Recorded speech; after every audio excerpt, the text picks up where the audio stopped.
Hey, good evening there, sweet peas. Basic Prepper Mom Myra. Sorry, I got the fan going. It's a little warm in here tonight, and I did not want to run the air again all night. Anyway, just wanted to get on here and talk about there's just so much going on. I actually saw a video that someone else had posted. I know before you say anything. It was I don't know if it was actually on InfoWars, but it was Alex Jones. I don't know if it was this podcast or whatever. And I understand how people think about him. However, the weird thing is I've actually heard this from a few other people. But he had said that he talked to someone who he knows who was kind of a higher up in TSA. And they had a big meeting and said that by mid-September, and I think this was the progression, by mid-September, the whole, remember that thing that we had? Sorry, gotta cover my nose and my mouth. Remember that? That it would be, I think, recommended for employees, but by October, it would be mandatory for all employees to wear, and by December, we were looking at the 2020-2021, that C thing, protocol to be back into place. He also said that he had talked to someone else who was kind of high up nationally in government, and they said, oh yeah, we were told the same thing. I've heard that from other people. We have kind of excuse me, now I got the hiccups. Sorry. We've had people that have kind of said this all along, and of course, when we talk about that thing, we're talking anywhere between 12 and 18 months typically is what the progression, or what the, that lockdown thing, not that I want to say that, is. And that's kind of what we're talking about, which ironically, oh my gosh, it's going to be about the time of the election. Imagine that. Anywho, to me, it doesn't matter why, it doesn't matter who, it doesn't matter. The point is that everyone is being told that this might be coming down the line, or actually it's not even a might, that it will be coming down the line because of the new variant, because of everything that's going on up north, and yada, yada, yada. So there's not a whole lot anybody can do. If this is what they're going to do, this is what they're going to do. Not going to be a whole lot that anyone can do to stop it. So we need to prepare now. And I don't want this to be a panic or a fear mongering or anything like that, but other people have kind of talked about it too. And I'm only sharing this because I'm feeling this. I'm just going to tell you what I'm feeling. I'm feeling like this slight panic of I am behind the curve, and I haven't really done a whole lot in the last while to prepare, and that I really need to do this. So one of the things that I was really good about is I get my dog food and my cat food on Chewy, which I love. I get a 40-pound bag for my dogs, and I get the big giant bag of cat food for the cats. Typically, I have everything on auto ship, and I get 2 bags of dog food and 2 bags of cat food every 2 weeks. So I just had this rotation. And I would have a stockpile. That allowed me to actually have a stockpile out there, just in case. It wasn't a huge stockpile, but it still allowed me to be okay for a while for my animals. And I don't know what happened. Something happened. I wasn't even paying attention. I think I turned my auto ship off, or I don't know. Something happened. Regardless, I have not been getting Chewy shipments. And my life has been crazy and busy, and to be honest, I don't know. When I get the box here, I have my kids go put all the food out in the shed. Just go put it out in the shed. Go put it out in the shed. And then we have a tub in here, a big giant plastic tub that we pour the food in, and then we feed out of that tub.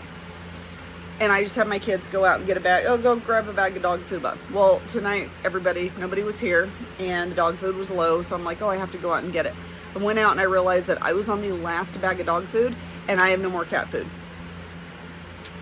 And I about panicked, and I was like, oh my word. Immediately got on Chewy, and I will be upping my auto ship order until I can get that cushion of stockpile for that.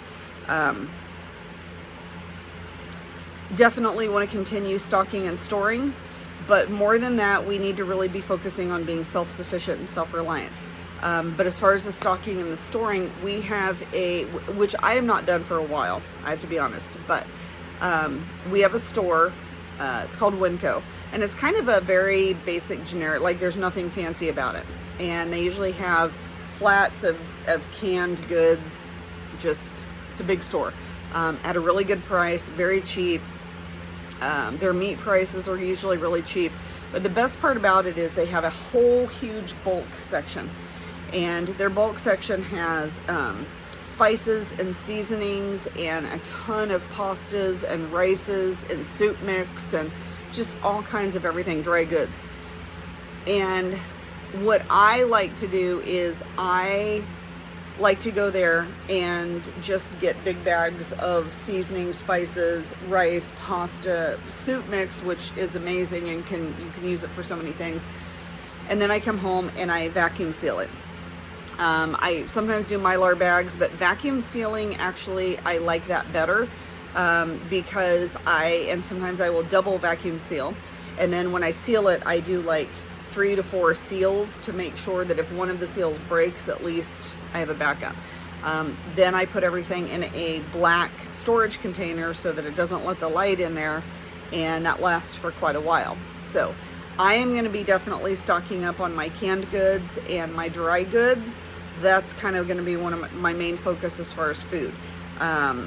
So going to be stocking and storing, and not necessarily spices and seasonings and salts and things like that. I'm okay with that. I'm okay.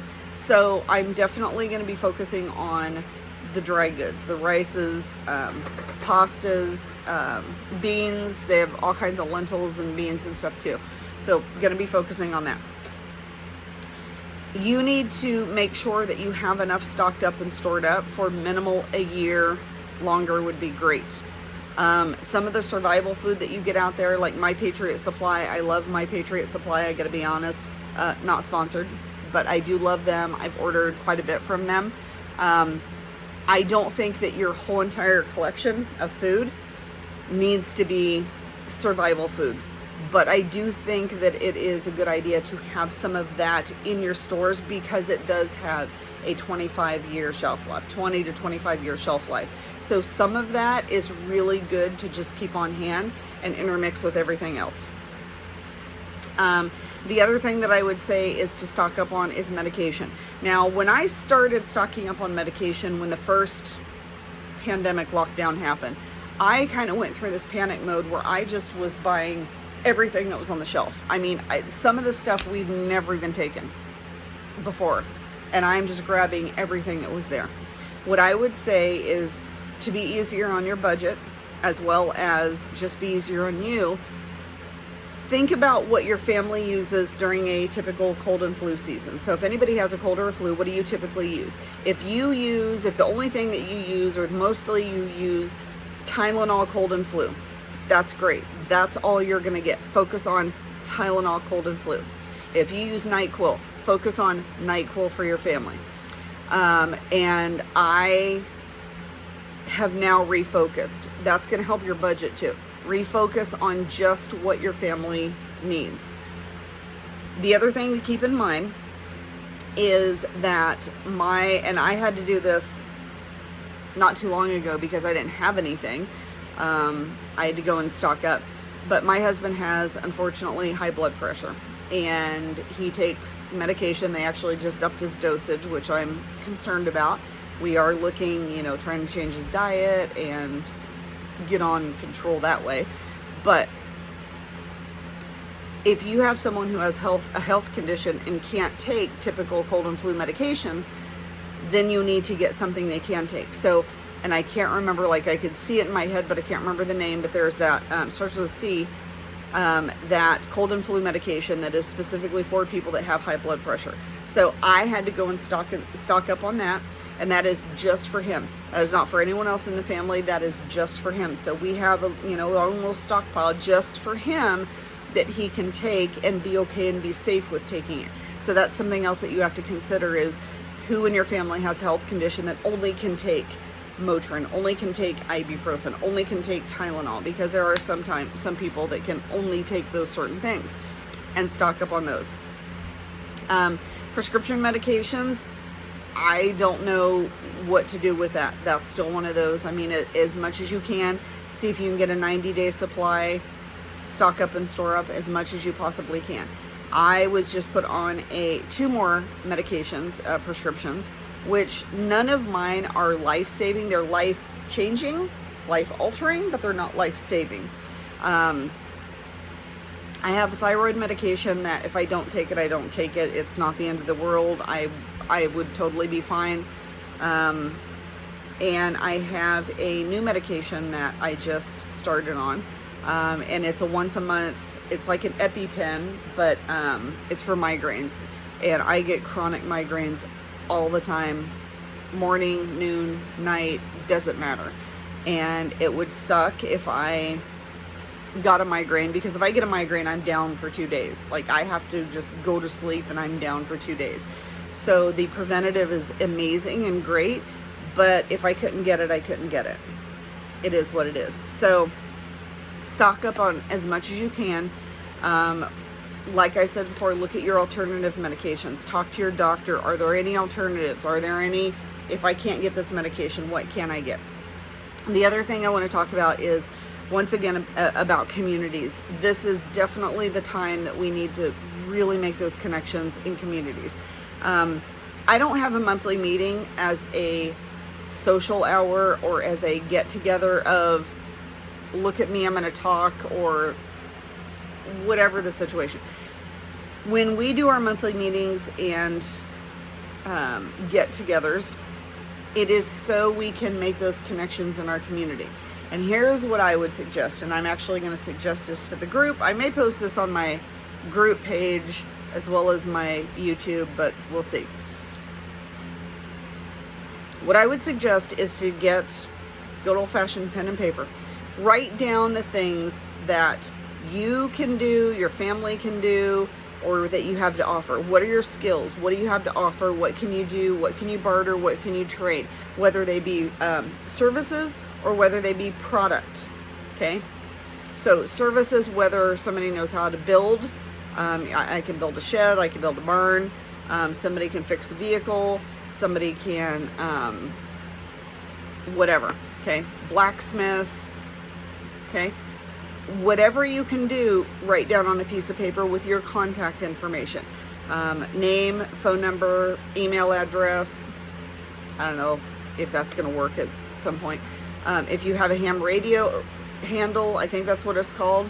I have a CB handle, but whatever that is, whatever the situation, write that down. Now, I'm not saying that you have to write everything down. So if you can do 10 different things, maybe only write down 3 or 4 that you're really comfortable with until you get to really know people.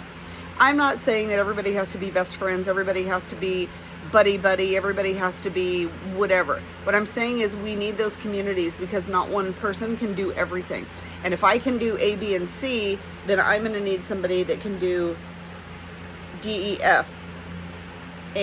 Or I may just be able to do A and B, and this person over here does C and D, and this person over here does E and F.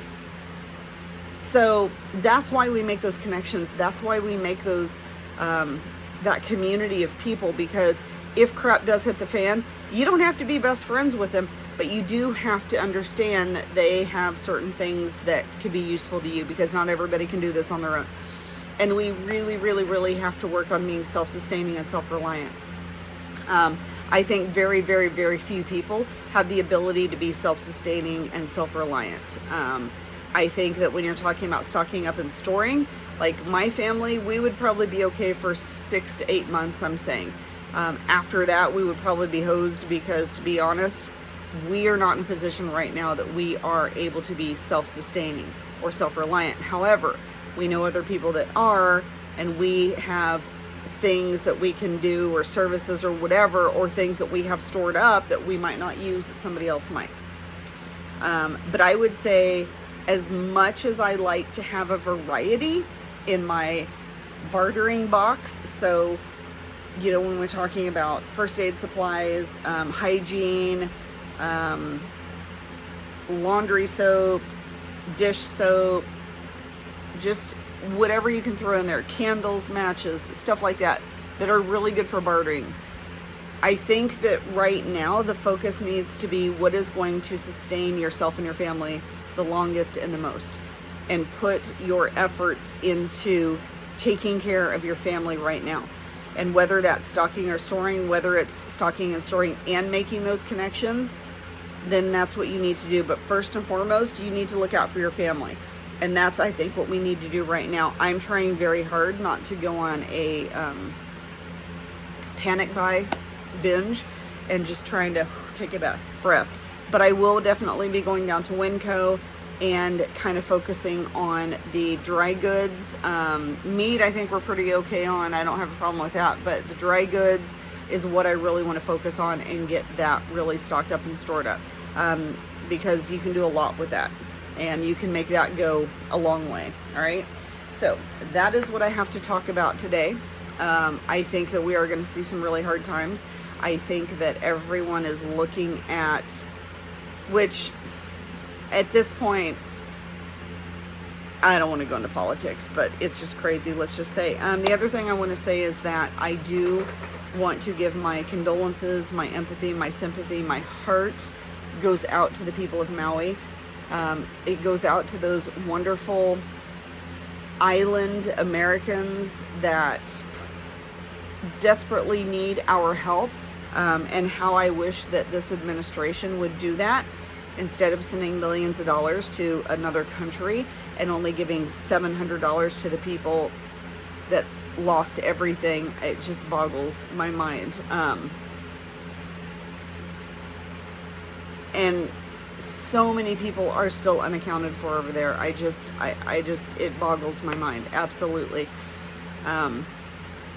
But I definitely, if you have any way to help them, that would be great. I personally will not give to that red, this thing. I don't believe in them, and they, unfortunately, the money doesn't go where it needs to go. A lot of that money goes to administration fees, and I don't believe in that. I don't agree with that. I understand that it takes a lot to run a company, a corporation, a business. I get that. But I would much rather find a organization that directly, is directly here, going to them. We're buying stuff, we're giving it to them. We're helping them out. So anyway. So that is what I have to talk about today. Continue to do what you do, because I think times are coming down the line. Make those connections, stock up and store up. And if you guys have any questions or comments, please feel free to reach out. Otherwise, I hope you guys have a wonderful, amazing night, and we'll talk to you next time.